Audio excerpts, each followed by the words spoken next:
everyone here who's demoing. We greatly appreciate it. I'm super excited about tonight.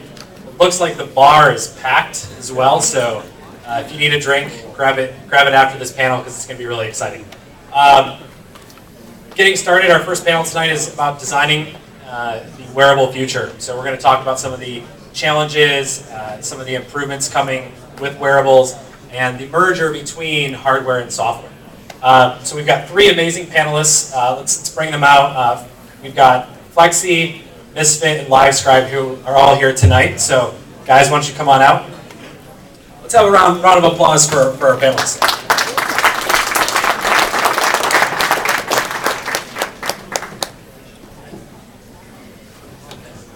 All right, so first off, everyone pretty much knows me, co-founder of Wearable World, but I want to introduce these guys, and I want them to take a minute to tell you a little bit about themselves, their product. I mean, they're big players here in this space, so we'll hand it off. Everyone, Ioannis Verdellis, founder and COO of Fleksy. Fleksy is a keyboard technology that makes typing a lot easier on touchscreen devices, so much so that on a smartphone you can type without even looking at the screen. And we're also the first software keyboard to be deployed on a smart watch. So I'm Matt Diamond. I'm with Misfit Wearables, and we make highly wearable computing products, including the Misfit Shine, which I'm wearing right over here. Essentially, we're very excited to be here and honored to be up here with Brian and Ioannis, and big fans of Livescribe and Fleksy. I'm also a sports medicine physician, trained in New York City, but I felt that I could really reach more people working with Misfit Wearables. I'm excited to be here. Thanks, Matt. I'm Brian Rodriguez. I'm head up marketing group at Livescribe. Livescribe makes smart pens, which are paper and pen pens, kind of novel in this age. And the whole idea behind smart pens is basically being able to take the data that you write and the information that you put on paper and integrating it onto the devices that you use, whether it's PCs, cloud services, or your mobile devices. Perfect. Well, guys, real quick, do we have one more mic? So let's shift down real quick. This is going to be really embarrassing for me. So we're gonna shift down. Everyone can move down one chair. Sorry. Musical chairs? Yeah, we're gonna play a little musical chairs here. Here's for you guys. All right.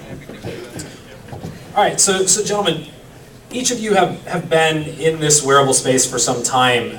We're talking about the future wearables. Everyone here is interested in wearables.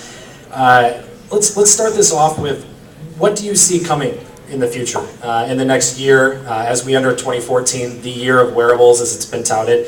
What do you guys see as future trends and coming up in the next year and up to 5 years?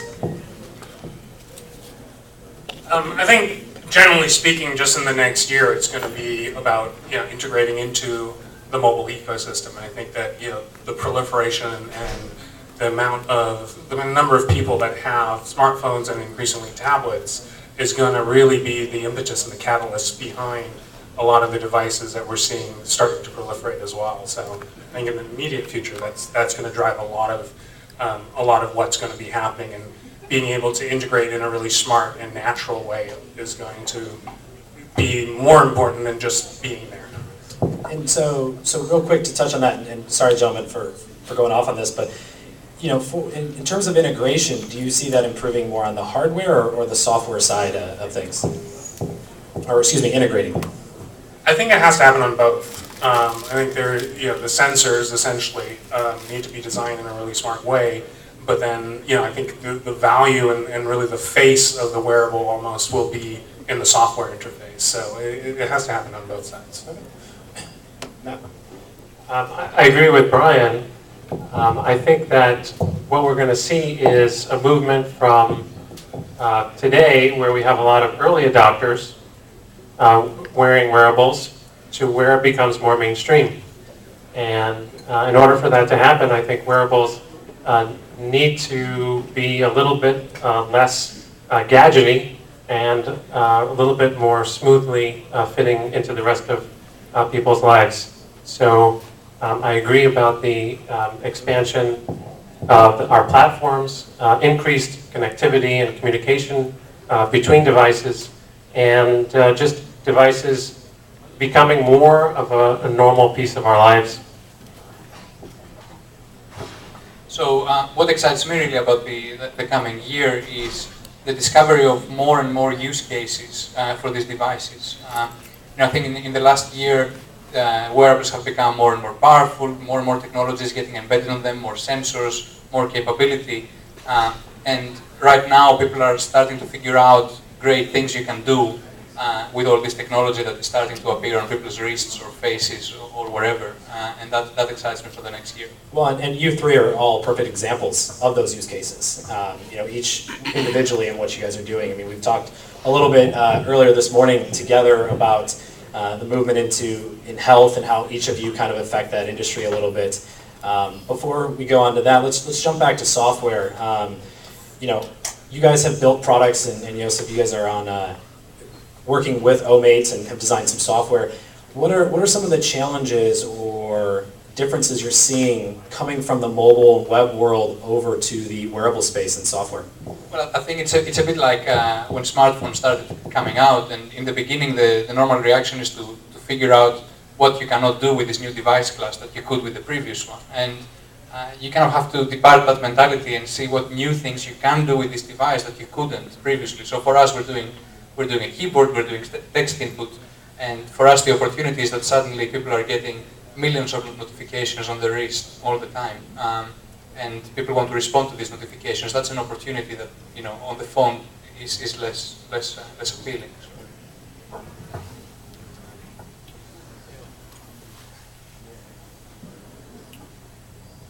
I think you're totally live there, Matt. By the way, you don't have to check it. That mic's on. Great.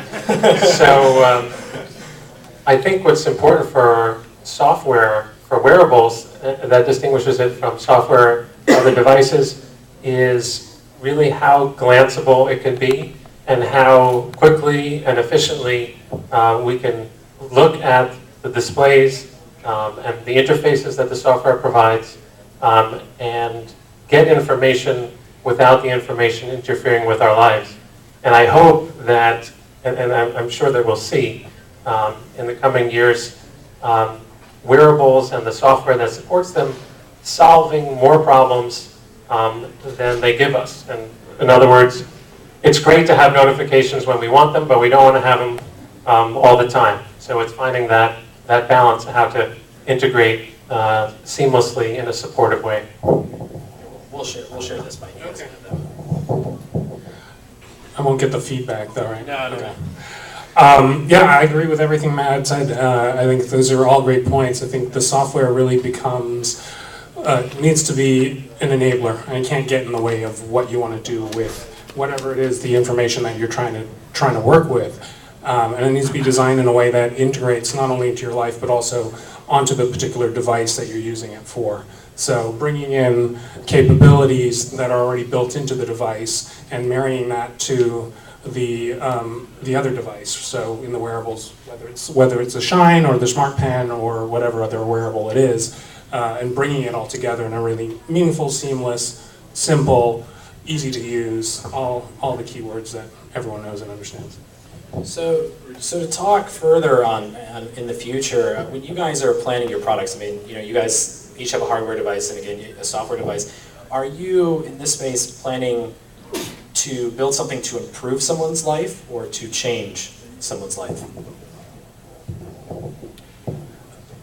I think the ultimate goal is to build something that improves the way that people are working and living. A pen is a pen, and so what we've seen is that with the proliferation of tablets and other mobile devices, there's a lot of compromises being made, and we are of the opinion that you shouldn't have to make those compromises. So trying to use a soft keyboard, sorry Fleksy, instead of a pen in some cases, in many cases, is difficult, and it's not as efficient as pen and paper. And so, trying to move and trying to change the way that you're working to fit into the constraints of these new devices that we're all using now is causing people to make compromises and basically not improving their lives. So reintroducing the pen and paper into the equation in a way that allows you to get the best of both worlds is what we're looking to do. Yeah, we're looking to help support people's functionings in ways that are useful to them, and not to impose ourselves on people, but to invite users to take advantage of features which they will use if it's helpful for them. I think the multitude of different form factors and different applications for wearables gives an opportunity to really provide experiences that people want in a very custom way, in a way that they expect to have. So, and I think the difference from maybe the mobile industry 5 years ago is just that variety. There's currently really only one form factor for phones, pretty much. It varies only in size. But in wearables, that's not the case, and I think that's quite a good thing. I feel like you're kind of reading my mind of where I was about to go next with this question. So real quick, in the audience, how many of you out there are either building something in wearables, hardware specifically? I saw one hand go up before I finished my question. Or how many of you are interested in building something on the hardware space? Anybody? Oh, high five to all of you. Can't do it individually, but giant high five. So gentlemen, one of the things that we all are very familiar with in this space is that hardware is difficult. Hardware is difficult to build. It can be difficult to work with. It takes a lot of time and prototyping. Let's look at a little bit of what you guys have done. What are some of the pain points that you've seen that some of these people here can learn from and move on with? I asked this question of our director of product management, and without skipping a beat, no hesitation whatsoever, his first word out of his mouth was certifications. But I think the point is that basically it's the innovation, the ability to create something that is compelling is the easy part in a lot of ways. And it's the operational hurdles that are going to get you down the road. So whether it's getting the right certifications in place so that you can actually ship the product that you make into the different countries that you want to sell to actually, working across time zones and language barriers to get your vision across to the manufacturing line to make sure that what's coming off the line is consistent with your vision, and then testing what's coming off the line and getting all that stuff geared up is really the biggest stumbling block that you're going to have to overcome. So again, we have some of the same experience at Misfit as what Brian describes.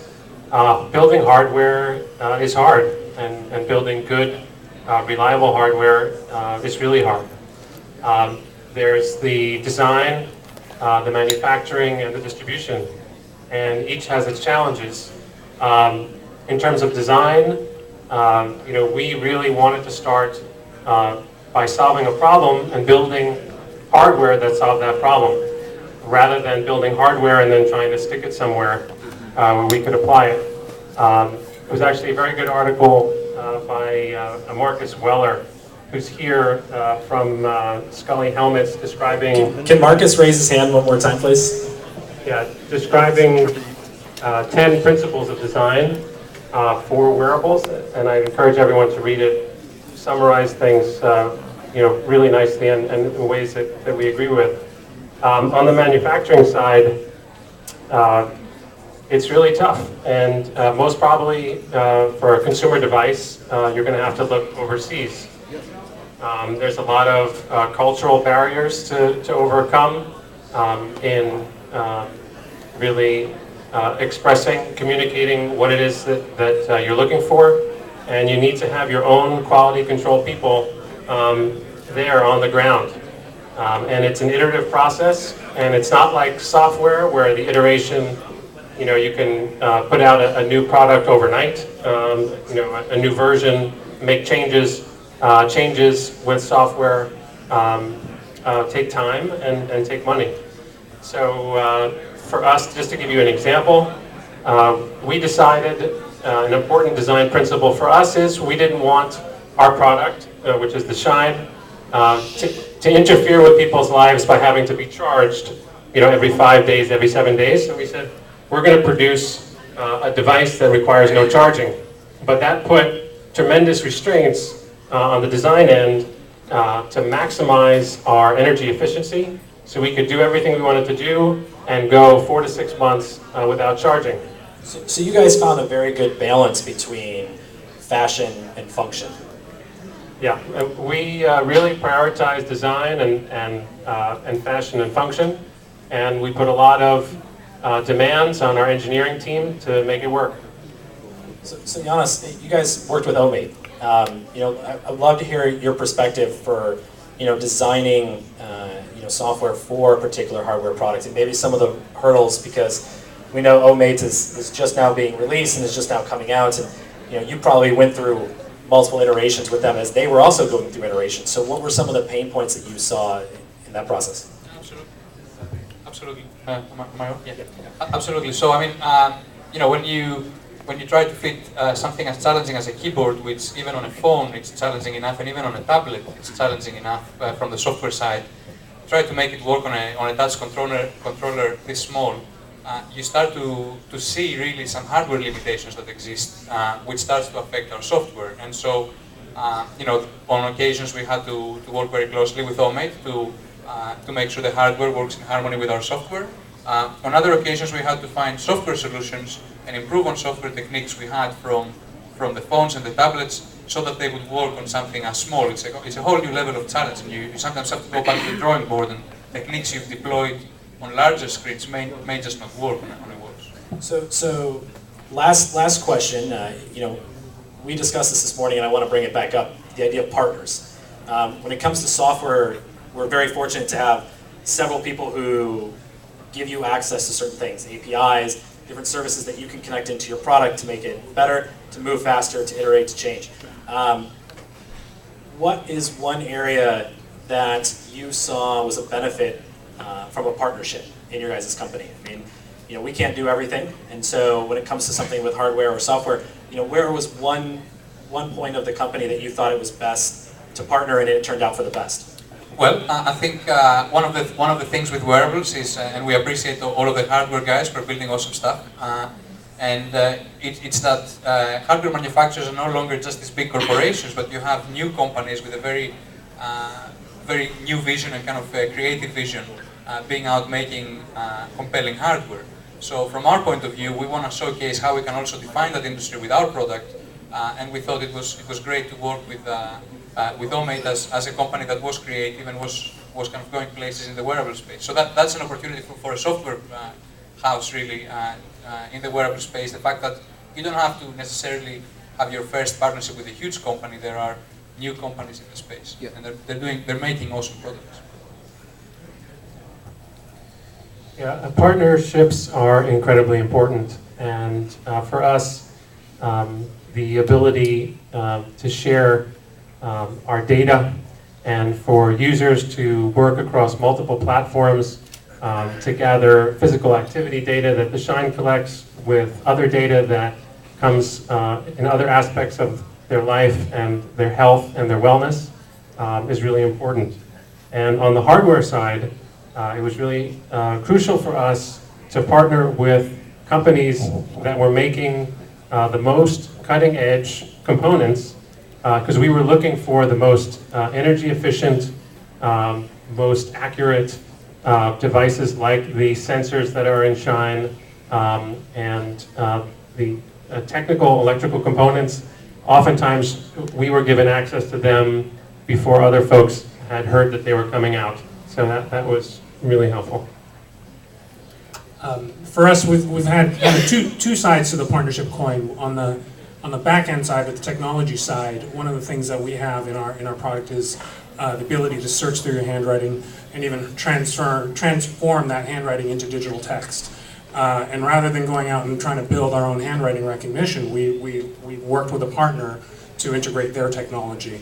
And right immediately we got access to a library of dozens of languages.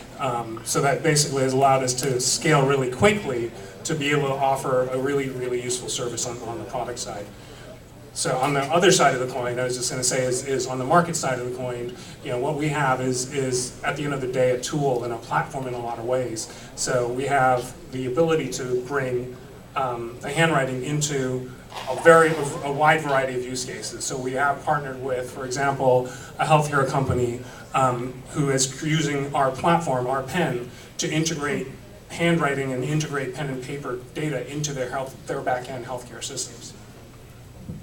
Very nice. So usually I would wrap up right about now, but I saw a lot of hands come up who were working or interested in working on a hardware product. And so I'll take one question if anybody has a question for the panelists up here. Hi, my name is Brian Clark.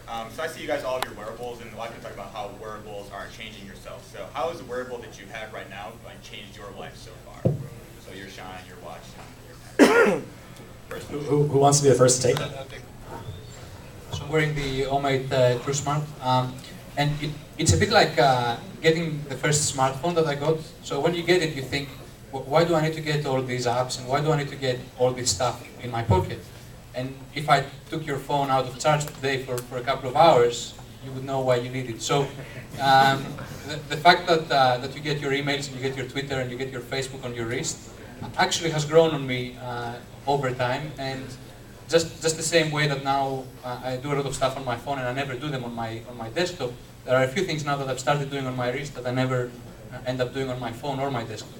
It's not for everything. I'm not going to write my investment report on my watch, but I can do a lot of stuff. For me, Shine has definitely made me more mindful of my activity myself. A little bit of a wake-up call. You know, we think we're active, we go to the gym, but sometimes I find myself end of the day sitting at the desk, tap the Shine to see how active I've been, and I only I've reached 10-15% of my activity goal for the day. So this morning I went running. That's why I know that I've met my goal, and I know that it's important for me to get that in every day and be active. For me, since I started using smart pens, it's actually saved me a lot of time because I'm one of those guys that likes to write a lot of notes, and I've spent in the past countless hours over my lifetime kind of searching through my notes in the past. Now I can just go to whatever device and hit a little search box and find exactly what I was looking for in seconds. So it saved me a lot of time. It's also kind of, over time, I've found my behavior has changed and adjusted. Just like when I started using my phone, I'm using it very differently now than when I first started. I'm using my note-taking behavior itself and how I'm using my pen and paper have changed. Finding myself actually writing less because along with tracking your writing, you can actually record audio along with it. So you don't have to try to capture every single word that's uttered. Great. Well, gentlemen, thank you again for attending and being a part of this panel today. And everybody, thank you. And now we'll turn it over to Reg and the next panelist that we have coming up. Can we get a round of applause for everybody?